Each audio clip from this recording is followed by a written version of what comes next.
Hello everyone, I'm Sudipta.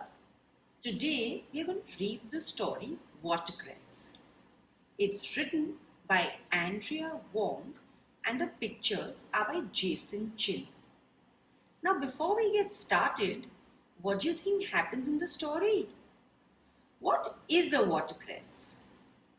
Watercress is a dark leafy vegetable that grows in natural spring water. There is a girl on the cover who is close to some watercress growing. She has a brown bag, her jeans are rolled up, and she's thinking about whether to take a step forward or not. What do you think she'll do? If you want to know what happens in the story, make sure you listen to it till the end. Now let's get started. We are in the old Pontiac. The red paint faded by years of glinting Ohio sun, pelting rain and biting snow. The tops of the cornstalks make lines that zigzag across the horizon. Mom shouts, "Look!" and the car comes to an abrupt, jerking stop. Mom's eyes are as sharp as the tip of a dragon's claw. Dad's eyes grow wide. "Watercress!" they exclaim, two voices heavy with memories. From the depths of the trunk, they unearth a brown paper bag, rusty scissors, and a longing for China. They haul us out of the back seat. We are told to untie our sneakers, peel off our socks, and roll up our jeans. We have to help them gather it. The water in the ditch is cold. It stings my ankles and the mud squelches up between my toes. A car passes by and I duck my head, hoping it's no one I know. My parents cut bunches of the small plant, long stringy stems with the leaves ground as coins. My big brother yanks watercress up by the handful, roots dripping dirty water onto my shirt, and thrusts it close to my face. There are tiny snails clinging to the underside. I squirm away. The bag in my hands grows heavier and heavier with the weight of all the watercress. The paper is soaked, and I'm half afraid, half hopeful that the bottom will split, sending all the plants back down into the muck.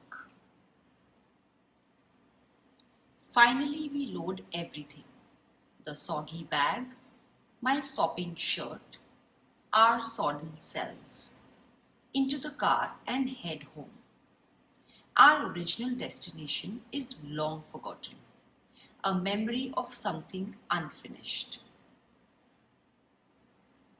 On the dinner table that night is a dish of watercress, glistening with garlicky oil and freckled with sesame seeds.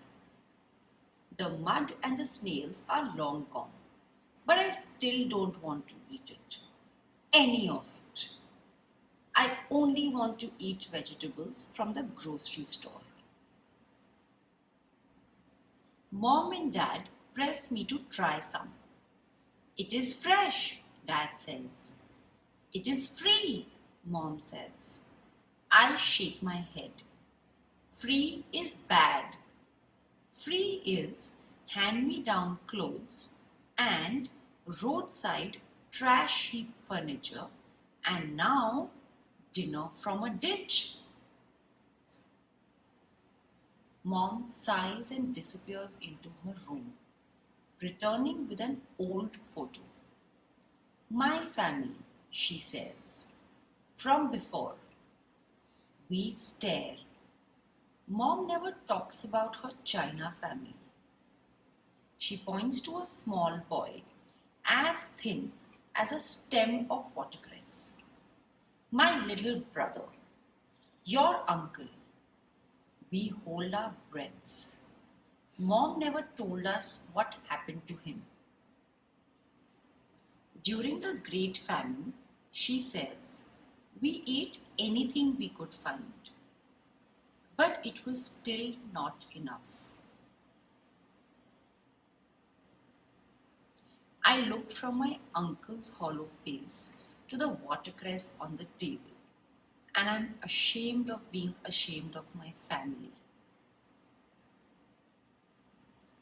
I take a bite of the watercress and it bites me back with its spicy, peppery taste. It is delicate and slightly bitter, like Mom's memories of home. Together, we eat it all and make a new memory of watercress. And that's the end of the story. How did you like it? The little girl's family had moved from China to the US. Because she was different and wanted to fit in, she didn't appreciate her own Chinese heritage as much. The incident of watercress gave her mother an opportunity to tell her about her own family in China. When the little girl realized why the watercress was so important to her family, she felt ashamed of the way she had felt before. She decided to enjoy the watercress and make new memories of her own. We all have family history which we might or might not know about. We might or might not be proud of it. It is important to know more about your family history and culture from your parents so that you are able to better appreciate their perspective.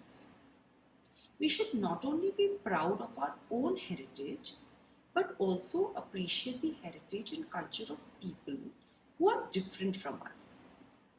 You might have children in your school who come from different cultures. Chinese, Indian, Japanese. Learn about their cultures from them and appreciate the difference. The world would become such a happy place if we learned how to understand, appreciate, and celebrate the differences in our cultures. If you liked this story, do click the like button. Also, share it with your friends so that they too can enjoy the story. To hear a new story every week, don't forget to subscribe to my channel. There are many more stories there. Enjoy the next one. Bye.